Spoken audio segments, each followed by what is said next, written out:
Assalamualaikum warahmatullahi wabarakatuh. Salam guru penggerak.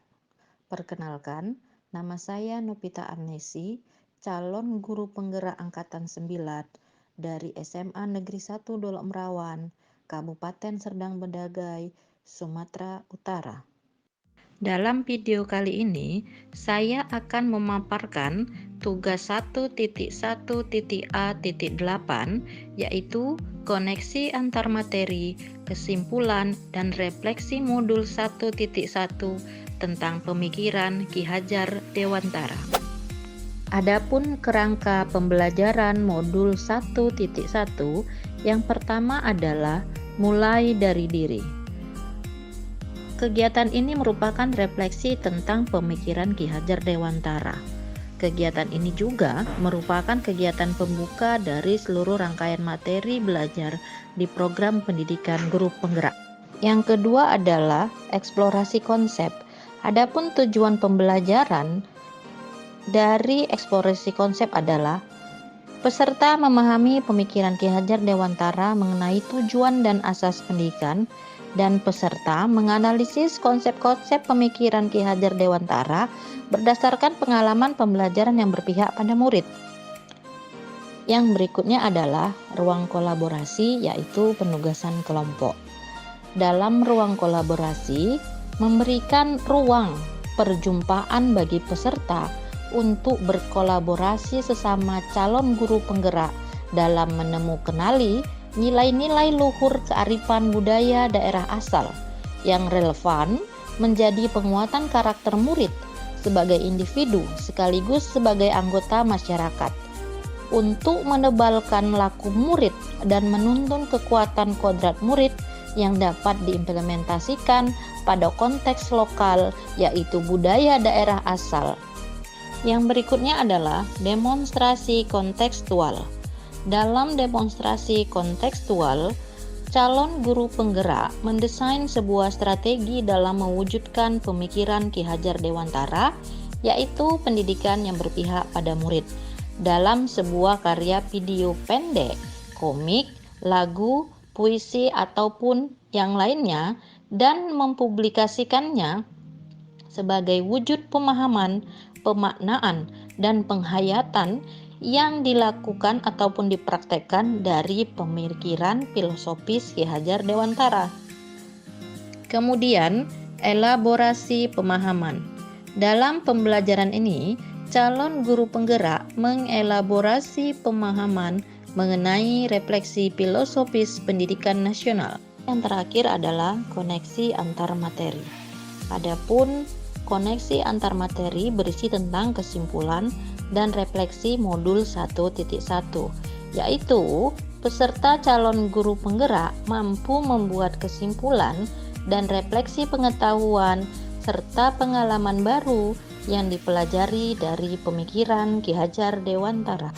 Asas pendidikan menurut Ki Hajar Dewantara, yaitu membedakan kata pendidikan dan pengajaran dalam memahami arti dan tujuan pendidikan.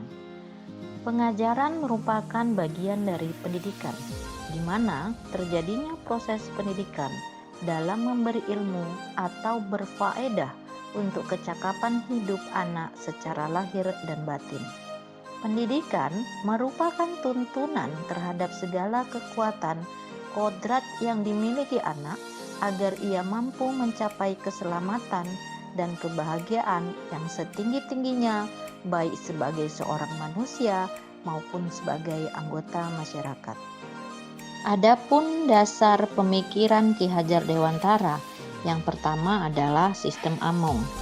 Dalam sistem Among, Ki Hajar Dewantara menyatakan memberikan kebebasan kepada siswa untuk belajar mengenai sesuatu yang baik berdasarkan pengalamannya sendiri, namun tetap berada dalam pengawasan guru.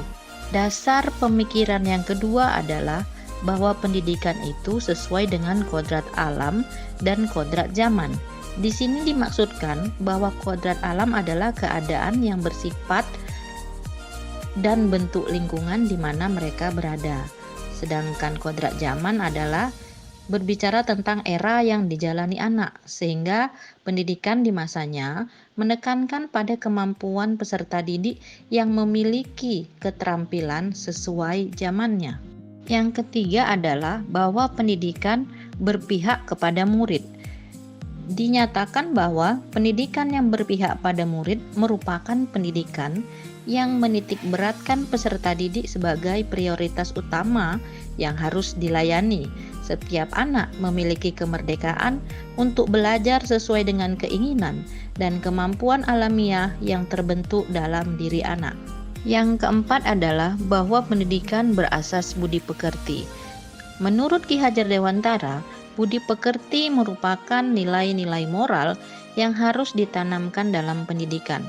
Menurutnya, pendidikan tidak hanya mempersiapkan siswa untuk menguasai ilmu pengetahuan, tetapi juga untuk mengembangkan budi pekerti dan karakter yang baik. Trikon menurut Ki Hajar Dewantara, yaitu kontinu, konvergen, dan konsentris. Asas trikon ini menjadi prinsip perubahan yang dapat kita lakukan untuk mewujudkan transformasi pendidikan. Asas trikon sendiri terdiri dari 3 asas utama, yaitu kontinuitas, konvergensi, dan konsentris. Yang keenam adalah azas merdeka lahir dan batin. Konsep merdeka belajar menurut Ki Hajar Dewantara adalah mendidik dan mengajar adalah proses memanusiakan manusia, sehingga harus memerdekakan manusia dalam segala aspek. Dasar pemikiran Ki Hajar Dewantara adalah bukan tabula rasa. Salah satu dasar pemikiran Ki Hajar Dewantara tentang pendidikan adalah anak bukan tabula rasa. Pada dasar pemikiran ini, Ki Hajar Dewantara mengibaratkan anak bukan kertas kosong yang bisa digambar sesuai keinginan orang dewasa. Anak lahir dengan kekuatan kodrat yang masih samar-samar. Yang terakhir, pendidik seperti petani atau tukang kebun kehidupan.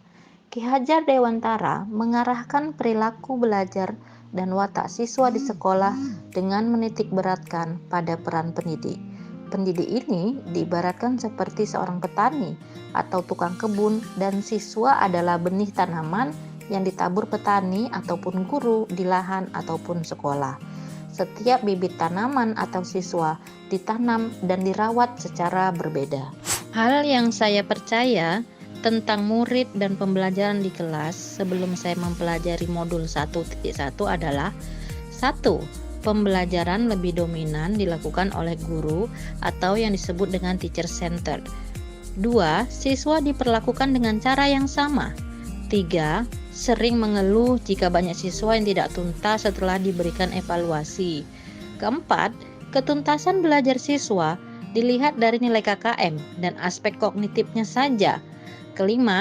Pembelajaran lebih banyak dilakukan dengan membaca dan menulis saja. 6. Ketuntasan penyampaian materi lebih penting daripada memahami karakteristik siswa. Hal yang berubah dari pemikiran atau perilaku saya setelah mempelajari modul ini adalah: yang pertama, pembelajaran lebih banyak melibatkan siswa atau yang sering disebut dengan student centered. Kemudian yang kedua, siswa diperlakukan sesuai dengan karakteristiknya masing-masing. Adapun yang ketiga adalah memberi kesempatan kepada siswa untuk tumbuh sesuai dengan kodratnya.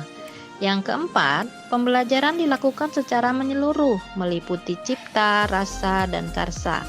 Yang kelima, menciptakan pembelajaran yang lebih menyenangkan. Dan yang keenam, guru ataupun saya harus tulus, ikhlas, dan penuh dengan kesabaran dalam menuntun siswa. Yang dapat segera saya terapkan dalam pembelajaran di kelas yang mencerminkan pemikiran Ki Hajar Dewantara, antara lain yang pertama adalah mengenali karakteristik dan kebutuhan siswa dalam belajar dengan menjalin komunikasi yang baik. Yang kedua adalah merancang pembelajaran yang bervariatif dan menyenangkan yang mampu mengakomodasi kebutuhan belajar siswa yang beragam dan sesuai dengan zamannya. Yang ketiga adalah melibatkan siswa dalam kegiatan belajarnya atau yang disebut dengan student centered melalui model pembelajaran yang bervariatif dan berbasis aktivitas. Yang keempat, Pembelajaran dilakukan dengan cara menuntun, tidak menuntut. Dan yang terakhir adalah pembelajaran tidak hanya berfokus pada kognitif saja, melainkan juga memperhatikan aspek afektif dan psikomotorik siswa. Akan menerapkan pemikiran Ki Hajar Dewantara di kelas saya. Langkah pertama yang saya terapkan adalah membuat kesepakatan bersama tentang proses pembelajaran di kelas. Saya akan menampungkan masukan dan membuat kesepakatan bersama mereka.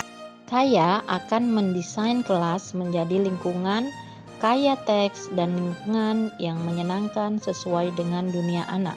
Saya menjadikan mereka subjek pembelajaran yang bisa mengeksplor apa yang mereka mau tentang ilmu yang akan dipelajari tanpa paksaan dan dengan cara yang mereka suka.